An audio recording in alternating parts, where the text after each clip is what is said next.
ओम गणपत्याय नमः।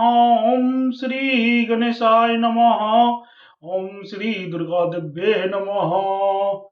ओम श्रीमद्देवी भागवत महापुराण प्रम्बः द्वितीय खंडः।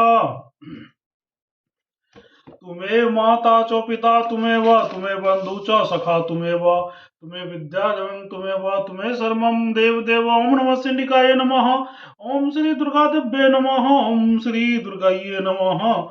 दुर्गा महारानी की जय। दुर्गे दुर्गत के नाशनी दुर्गे दुर्गत के नाशनी।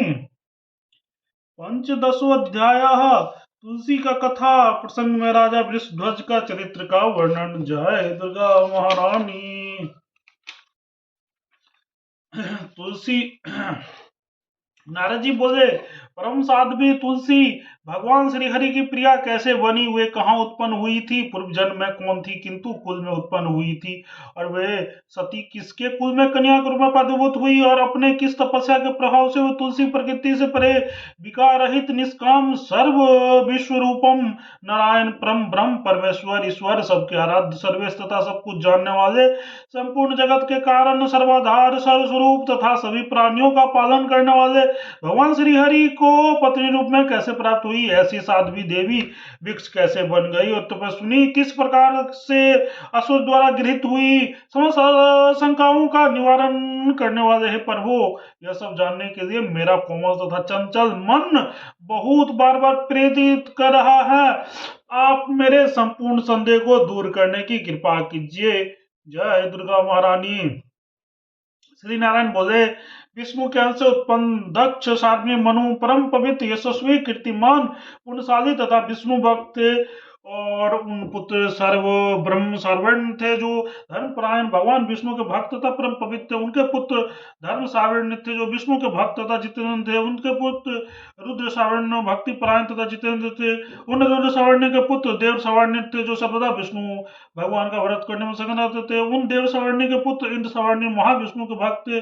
उन इंद्र सावर्ण के पुत्र वृषध्वज हुए जो भगवान शिव की भक्ति में आसक्ति रखता था, और उसके आश्रम में स्वयं भगवान शंकर तीनों युगों तक स्थित रहे। राजा वृषध्वज के पति शिव जी का स्नेह पुत्र से भी बढ़कर था।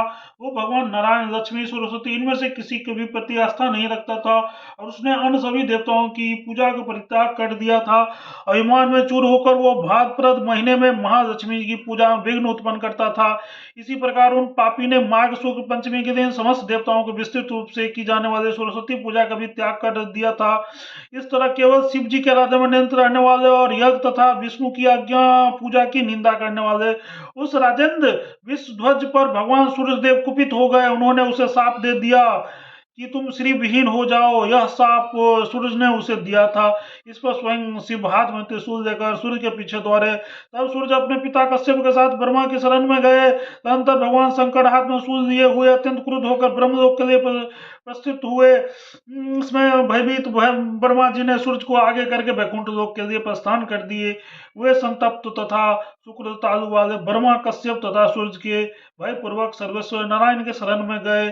उन तीनों ने वहां पहुंचकर मस्तक पर झुकाकर भगवान श्री हरि को प्रणाम किया और बार बार इनकी स्तुति की। तत्पश्चात उन्होंने श्री हरि से भय का समस्त कारण बताया। तब भगवान नारायण ने कृपा पूर्वक यह कहकर उन्हें वह प्रदान किया, हे भयति भीत देवगण, आप लोग स्थिर चित्त हो जाइए। मेरे रहते आप लोगों को कैसा भय विपत्ति गए भय त्रस्त जो भी लोग यहाँ पहुंचे हैं याद रखते हैं, मैं हाथ में चक्र धारण की वहां तत्काल पहुंच उनकी रक्षा करता हूँ।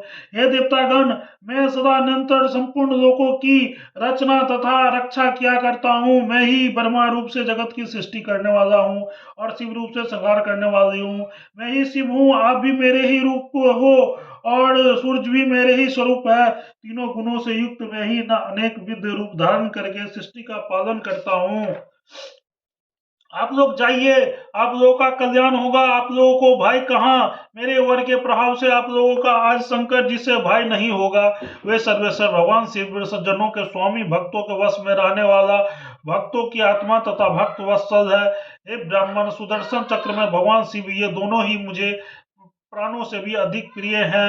इन दोनों से बढ़कर तेजस्वी ब्रह्मांड में कोई भी नहीं है। वे महादेव खेल खेल में करोड़ों सूरजों तथा करोड़ों ब्रह्मा की रचना कर सकते हैं। उन त्रिशूलधारी प्रभु शिव के लिए कुछ भी दुष्कर नहीं है। वे भगवान शिव कुछ भी ब्रह्म ज्ञान न रखते हुए दिन रात मेरा ही ध्यान करते रहते हैं। अपने पांचों मुखों से भक्ति पूर्वक सदा मेरे मंत्रों का जप तथा गुणों का गान करते रहते हैं। मैं भी दिन रात उनके कल्याण का ही चिंतन करता हूँ, क्योंकि जो लोग जिस प्रकार मेरी उपासना करते हैं उसी प्रकार मैं भी उनकी सेवा में तत्पर रहता हूँ।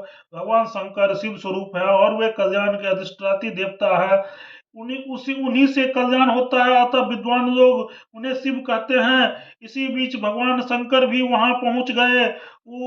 उनके हाथों में त्रिशूल था, विषभ पर सवार थे तथा उनकी आंखें लाल कमल के समान थी। वहां पहुंचते ही उन्होंने तुरंत विषभ से उतरकर तथा भक्ति से परिपूर्ण होने के कारण अपना मस्तक झुकाकर शांत स्वभाव परात्पर श्रीमती विष्णु को भक्ति पूर्वक प्रणाम किया। उस समय भगवान श्री हरि के रथ में सिंहासन पर विराजमान थे।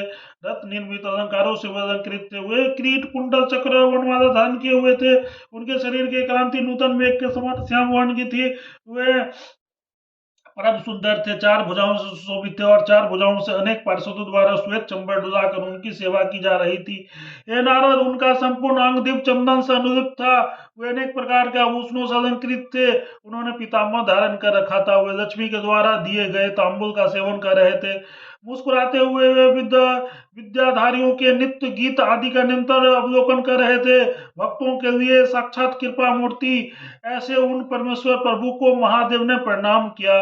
ब्रह्मा जी ने भी महादेव को प्रणाम किया और अत्यंत भयभीत सूर्य ने भी चंद्रेश्वर शिव को भक्ति पूर्वक प्रणाम किया। इसी प्रकार कश्यप ने महान भक्ति के साथ शिव की स्तुति किया, उन्हें प्रणाम किया। शिव जी सर्वेश्वर श्री हरि का श्रवण करके एक सुख आसन पर विराजमान हो गए। इसके बाद सुखमय आसन पर सुख पूर्वक विराजमान तथा विष्णु के पार्षदों द्वारा श्वेत चंबल डुलाकर सेवित होते हुए उन विश्रांत शिव जी ने भगवान श्री हरि की अमृत के समान मधुर तथा मनोहर वचन कहने लगे। विष्णु जी बोले, आप यहाँ किस लिए आए हैं? आप अपने क्रोध का कारण बताइए। महादेव जी बोले, हे भगवान, सूर्य ने मेरे लिए प्राणों से अधिक प्रिय मेरे भक्त विष्णुध्वज को साथ दे दिया है। यही मेरा क्रोध का कारण है। अब मैं अपने भक्त के शोक के प्रभावित होकर सूर्य को मारने के लिए उद्यत हुआ हूँ। तब उस सूर्य ने ब्रह्मा की शरण ली और पुनः सूर्य तथा ब्रह्मा ये दोनों आपकी शरण में आ गए। हे प्रभु, जो लोग ध्यान से अथवा वचन से भी आपकी शरण में ग्रहण कर लेते हैं वो विपत्ति तथा भय से पूर्णतः मुक्त हो जाते हैं और वे जरा तथा मृत्यु को भी जीत लेते हैं। ये तो प्रत्यक्ष शरणागत हुए हैं। इन शरणागति का फल क्या बताऊं? आप श्री हरि का स्मरण सदा अभय तथा सर्वविध मंगल प्रदान करता है। जगत प्रभु, सूर्य के साथ के कारण श्री हरि तथा विवेकहीन मेरा भक्त का क्या होगा, इसे मुझे बतलाइए। विष्णु बोले, हे शिव, देव की प्रेरणा से 21 युगों का बहुत बड़ा समय व्यतीत हो गया, तथापि वैकुंठ में अभी आधी घड़ी का समय बीता है। अतः अब आप शीघ्र अपने स्थान चले जाइए।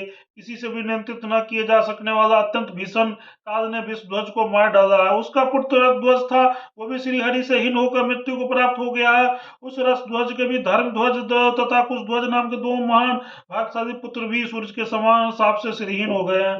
वे दोनों विष्णु के महान भक्त के रूप में प्रसिद्ध हैं। राजा श्री से भ्रष्ट हुए दोनों लक्ष्मी के तप में रत है। उन दोनों की भार्याओं से भगवती लक्ष्मी अपनी काल से विभूत होंगी। उस समय वे दोनों महान संपदा से संपन्न होकर श्रेष्ठ राजा के रूप में पुनः प्रतिष्ठित होंगे। हे शंभु, आपका भक्त मर चुका है, आप यहाँ से जाइए। हे देवतागण, अब आप लोग भी यहाँ से प्रस्थान कीजिए। हे नारद, ऐसा कहकर भगवान श्री हरि सभा में उठकर लक्ष्मी के साथ अनंतपुर चले गए। तत्पश्चात परम प्रसन्नता के साथ युक्त देवतागण भी परम आनंद का अनुभव करते हुए अपने अपने आश्रम के लिए प्रस्थित हो गए। तब परिपूर्ण भगवान शिव भी तपस्या से उद्देश्य वहां चल दिए। इति श्री भागवत महापुराण संहितायां नवम स्कंदे नारायण नट संवादं शक्ति प्रादुर्भावं नामो पंचदशोऽध्यायः। ओम तत्सत्। प्रेम से बोलो जगत जननी जगदम्बा माता की जय, दुर्गा महारानी की जय, दुर्गे दुर्गत के नाशनी, जय दुर्गा।